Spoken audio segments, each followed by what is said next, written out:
Assalamualaikum warahmatullahi wabarakatuh.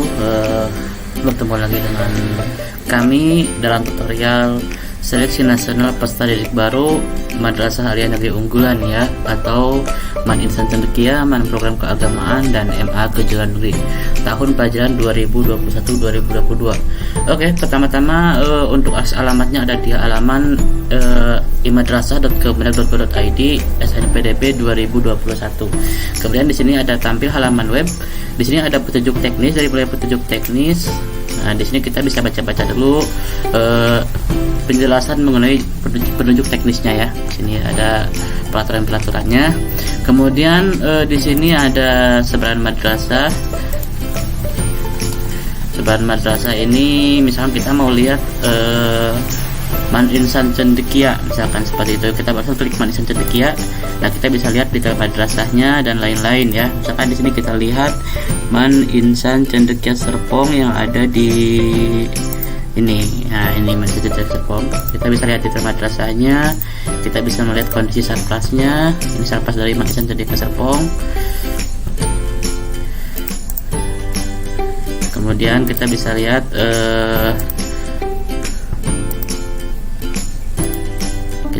kondisi bangunan, kegiatan siswa, dan lain-lain ya, dan prestasinya juga seperti itu.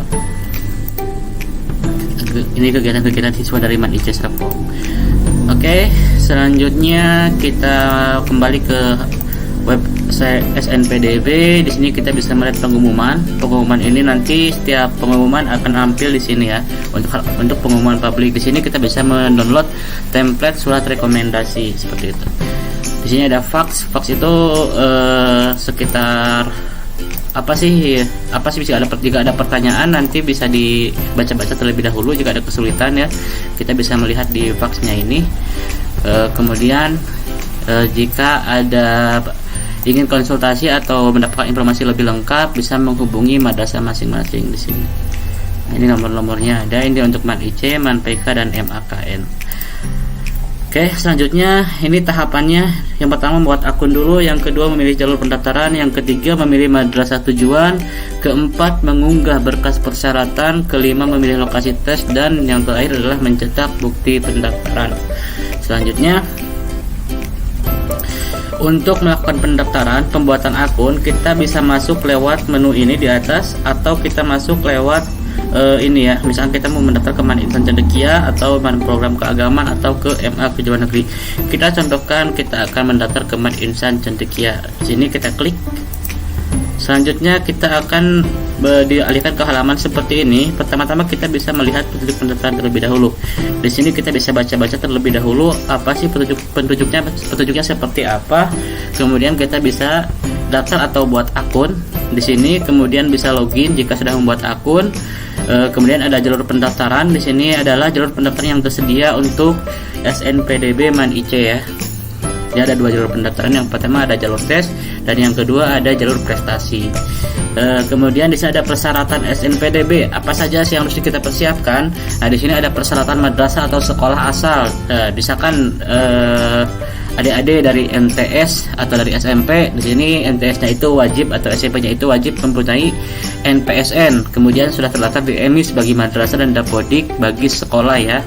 Kemudian di sini mempunyai sertifikat akreditasi dari BAN SM atau surat izin operasional madrasah atau sekolah. Ini bisa ditanyakan ke madrasah atau sekolah asalnya. Seperti itu.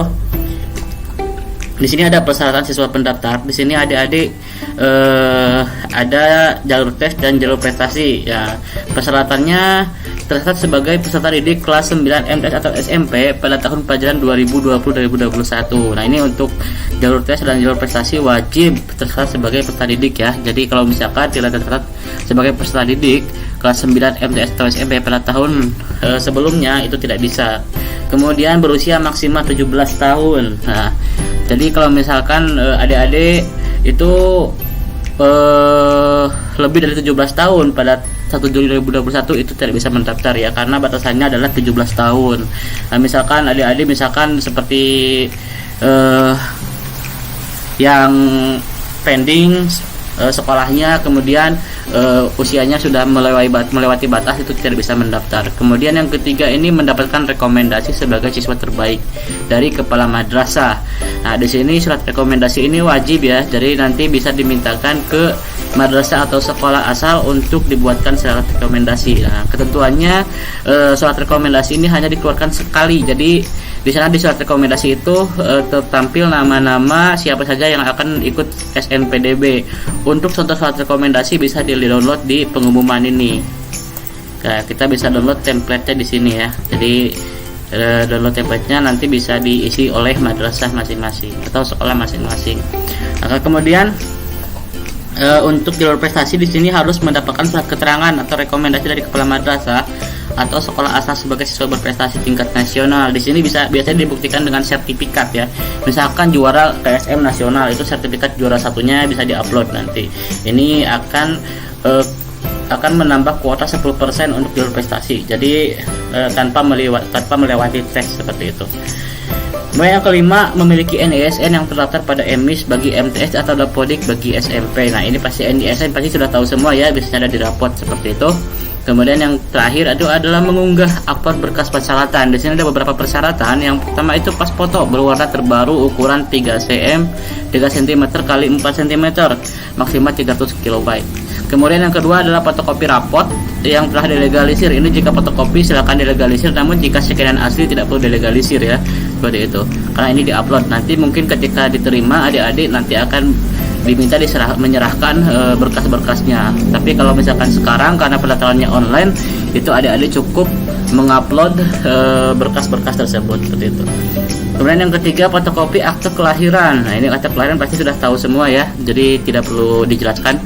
Kemudian yang keempat, fotokopi kartu keluarga sejahtera atau program keluarga harapan PKH atau kartu Indonesia Pintar KIP. Ini bagi pendaftar ya, bagi adik-adik yang mau mengajukan beasiswa pendidikan. Jadi nanti akan mendapatkan beasiswa pendidikan di madrasah aliyah unggulan ini jika diterima nantinya.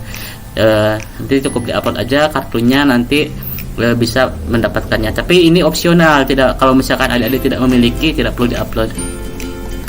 Oke, selanjutnya kita akan masuk ke pembuatan akun terlebih dahulu. Bagaimana cara membuat akunnya? Selanjutnya kita akan membuat akun.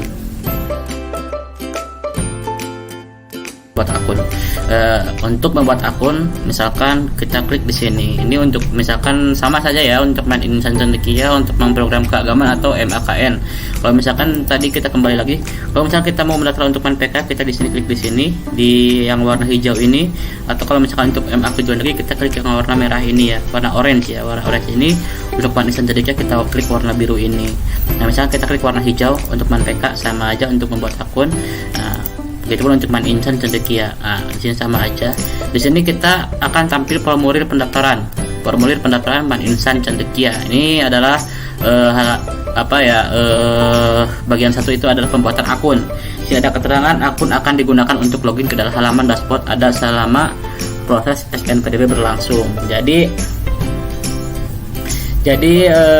adik-adik nanti ketika proses SNPDB ini hanya dapat atau diperbolehkan membuat akun satu kali. Nah, ini mohon diingat akunnya, misalkan di sini emailnya dimasukkan.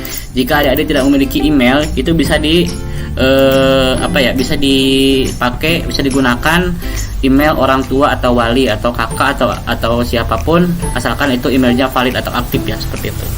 Kemudian di sini kita masukkan emailnya, misalkan kita masukkan emailnya .com. Ini biasanya diperhatikan ya, jadi kalau misalkan membuat akun emailnya ini pastikan sesuai valid ya. Jadi tidak boleh misalkan seperti ini ini tidak akan menerima notifikasi nantinya. Kemudian passwordnya, buat password ini tidak perlu password email, jadi password ini silakan buat password sendiri, misalkan 1 2 3 4 5 6, tapi disarankan yang ini ya, yang aman gitu kan, jadi agar tidak dapat tidak mudah ditebak oleh siapapun, seperti itu. Kita konfirmasi passwordnya. Nah, kemudian kita masukkan nick peserta di sini. Nick peserta itu seperti apa? Nick peserta ini kita bisa lihat di contoh nick di sini. Kita klik. Nah, di dalam kartu keluarga di sini ada nick ya. Jadi adik-adik silahkan lihat kartu keluarganya. Kemudian bagian kolom nick ini bisa dilihat. Nick itu bagian sini. Kita masukkan nicknya, misalkan ini nicknya harus valid ya. Jadi kalau misalkan tidak valid, nantinya akan mempengaruhi proses seleksi berkas. Kemudian bagian kedua itu adalah data pendaftar. Silahkan masukkan namanya. Misalkan di sini kita masukkan nama pendaftarnya, misalkan Muhammad Abdul Jabbar, seperti itu. NISN-nya dimasukkan. Silahkan untuk NISN bisa dilihat di rapor atau ditanyakan ke madrasah atau sekolah masing-masing, MTS atau SMP masing-masing ya. Kemudian di sini kita tempat lahirnya kita isi, misalkan kita isi sesuai kartu keluarga ya, atau sesuai akte kelahiran, kartu keluarga biasanya. Nah, ini tanggal lahirnya, kan kita masukkan tanggal lahirnya. Nah, seperti ini. Kemudian jenis kelamin laki-laki. Jenis kelamin laki-laki seperti ini. Coba saya ini. Nah, kemudian anak kandung, nomor kartu keluarga ini kita bisa lihat di sini ya. Ini status dalam keluarga, anak kandung atau anak tiri. Ini anak keberapa dari keberapa bersaudara, seperti itu. Kita bisa klik aja, misalkan anak kedua dari 2 bersaudara. Ini nomor kakaknya bisa dilihat di sini, kartu keluarga ini. Nomor kartu keluarga di sini di atas ya, paling atas ini nomor kartu keluarga. Kemudian di sini kita masukkan nomor kakaknya. Alamat lengkap sesuai kartu keluarga atau akte kelahiran. Kalau misalkan tidak ada akte kelahiran, bisa dilihat di kartu keluarga. Misalkan Jalan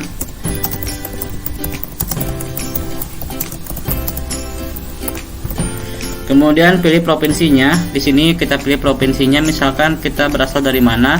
Provinsinya DKI Jakarta, misalkan Jakarta Pusat atau dari mana.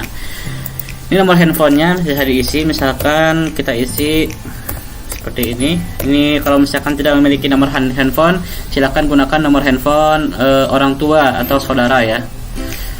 Kemudian data ayah juga sama, untuk nomor induk kependudukan bisa dilihat di kartu keluarga. Kita masukkan di sini, misalkan nomor kakak ayahnya, kemudian nama ayah. Di sini ada catatan ya, jika misalkan ayahnya sudah tidak ada, untuk nomor NIK ini bisa diisi dengan 000016 digit ya. Jadi ini untuk menandakan bahwa ayahnya sudah tidak ada, misalkan seperti itu.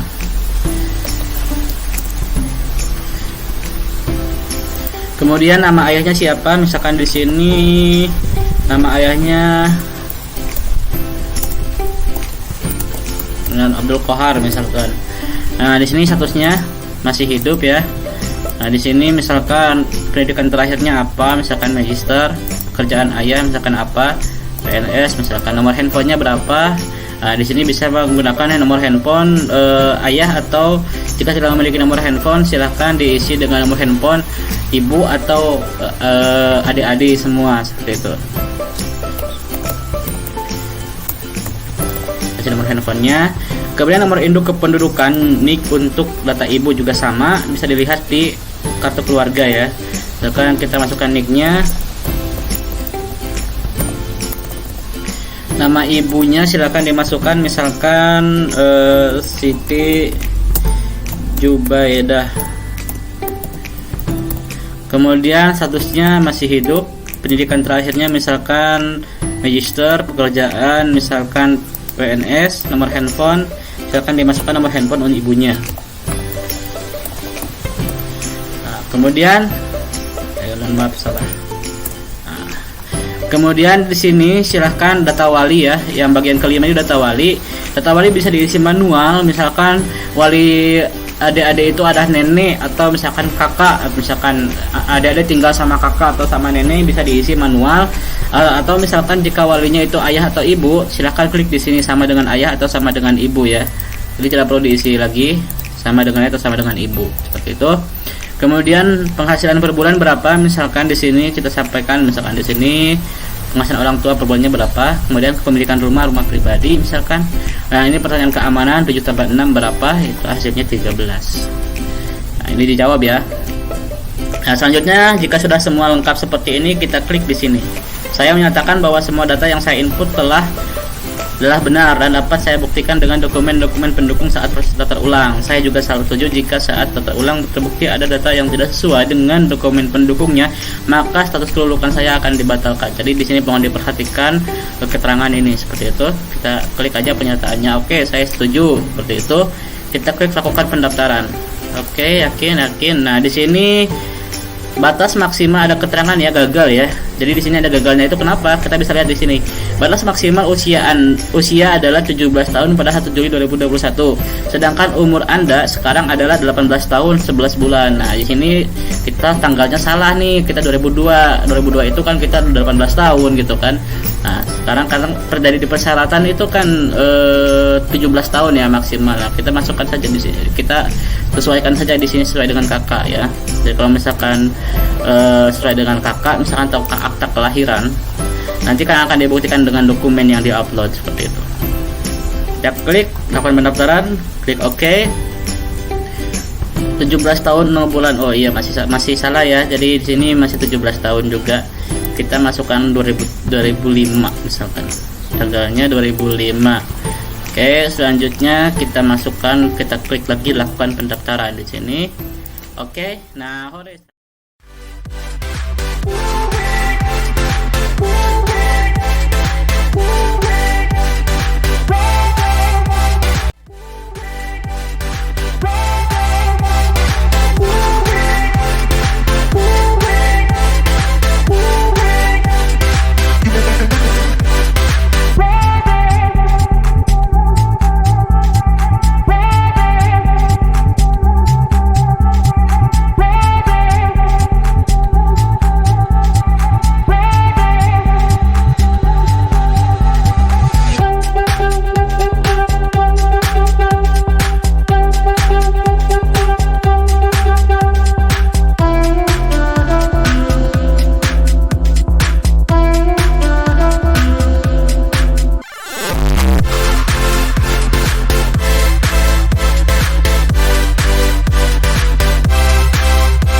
Assalamualaikum warahmatullahi wabarakatuh. Halo, perkenalkan, nama saya Ita Nurjana. Saat ini saya sedang berkuliah di Tokyo International University di Tokyo, Jepang dengan mengambil jurusan hubungan internasional dan baru saja menyelesaikan semester 3. Sebelumnya, saya lulus dari MTS Negeri 5 Jakarta tahun 2016 dan melanjutkan ke Maninsan Cendekia Serpong bersama kedua teman saya, Hasna Latifah dan Salma Adinda Nisa. Jadi kita bertiga lulus tahun 2019. Nah, pada kesempatan kali ini aku pengen sharing-sharing tentang apa sih Maninsan Cendekia Serpong itu.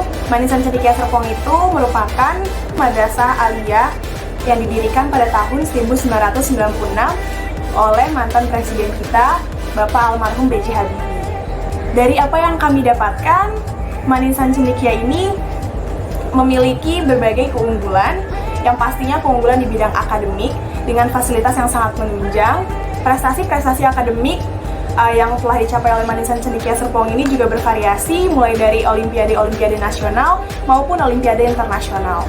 Maninsan Cendekia Serpong juga terkenal selain memiliki akademik yang bagus, juga memiliki pendidikan agama yang bagus. Saya sendiri merasakan bahwa hidup di Maninsan Cendekia Serpong itu seperti hidup dalam dunia ideal, di mana semua orang berkompetisi dengan sehat, saling menolong satu sama lain, dan sebagai individu, kita dilatih untuk bisa menjadi individu yang sangat maksimal dan memaksimalkan potensi diri yang kita miliki. Selain itu, salah satu hal yang sangat saya sukai bersekolah di Manisan Cendekia Serpong yaitu pergaulan dan lingkup pertemanan serta lingkungan yang sangat kondusif untuk tinggal. Selain itu juga, salah satu hal yang dimiliki Manisan Cendekia Serpong adalah akses informasi serta koneksi untuk melanjutkan ke perguruan tinggi.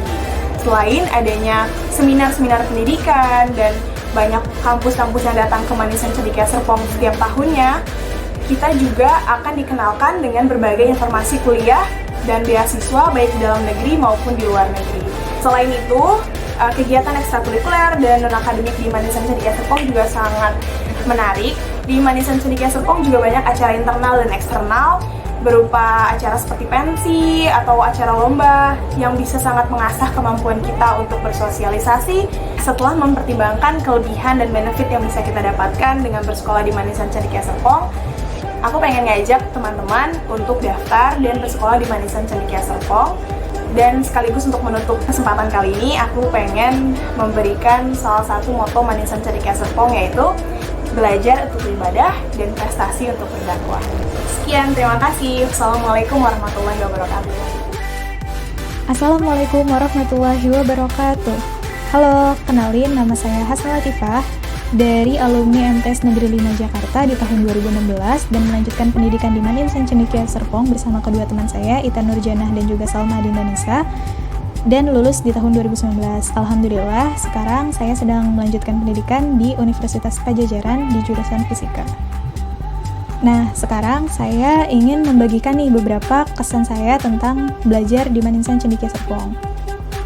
Yang pertama itu adanya fasilitas-fasilitas yang memadai nih di Manisan Cendekia Serpong, kayak contohnya kelas yang cukup nyaman dan juga bersih. Terus juga kita dapat fasilitas juga berupa laboratorium-laboratorium yang cukup memadai. Terus ada perpustakaan juga dan lingkungan sekolah yang asri juga. Selain itu, ada juga guru-guru yang bisa ngajarin kita dengan baik dan memadai juga. Bahkan kalau misalnya kita masih belum merasa cukup untuk pelajaran yang di kelas, kita tuh bisa ngebuat janji gitu sama guru-guru kita kayak buat ngasih kelas tambahan. Terus juga ada guru juga yang tinggalnya di asrama guru yang berdekatan dengan asrama siswanya juga. Jadi kalau misalnya kita pengen nanya-nanya, kita bisa nih bikin janji dulu ke gurunya dan kita bisa nanya-nanya di luar jam pelajaran, kayak gitu. Nah, selain pembelajaran akademik dari yang sekolah di pagi hari sampai sore hari, kita tuh juga ada namanya kelas malam. Kelas malam di sini tuh kelas tambahan juga selain di kelas pagi tadi, dan kita biasanya di sini tuh belajar tentang keagamaan-keagamaan kayak gitu, kayak ada kelas fikih, ada kelas bahasa Arab, terus kayak ada kelas BK juga tambahan kayak gitu sih. Jadi, nah kelas ini tuh dilaksanainnya di antara maghrib dan isya. Nah, terus menurut saya yang paling penting dan paling berkesan juga nih kalau misalnya kita belajar di Manisan Cendekia Serpong itu kita bisa dapat teman-teman yang beragam dan juga yang bisa saling bantu kalau misalnya kita ada kesusahan, kesulitan pelajaran, atau kita buat teman-teman ngobrol, sharing-sharing kayak gitu. Nah, itu bisa banget didapetin di lingkungan di Manisan Cendekia Serpong juga. Jadi kalau misalnya kita kesusahan di satu pelajaran, kita bisa nanya nih kepada teman-teman kita yang lebih bisa, dan teman-teman kita tuh biasanya open buat saling bantu dan saling sharing tentang pemahaman yang kita dapat. Nah, terus di Insan Cendekia Serpong juga kita tuh bisa ngorganisasi bareng juga nih sama teman-teman yang lain juga. Banyak organisasi kayak OSIS, kepanitiaan tuh bisa banyak banget yang bisa menunjang kita tuh untuk bisa maju di luar bidang akademik kita. Nah, jadi itulah beberapa kesan-kesan aku selama mengikuti pembelajaran di Manisan Cendekia Serpong. Dan yang mau aku highlight di sini tuh adalah tenang aja kalau misalnya waktu aku dan aku merasanya waktu aku belajar di Manisan Cendekia Serpong tuh nggak ngerasa sendirian kayak gitu. Jadi banyak teman-teman dan juga guru-guru dan orang-orang di sekitar Manisan Cendekia Serpong yang ngebantuin buat terus belajar. Sekian dari aku. Mohon maaf kalau ada salah kata. Makasih. Wassalamualaikum warahmatullahi wabarakatuh.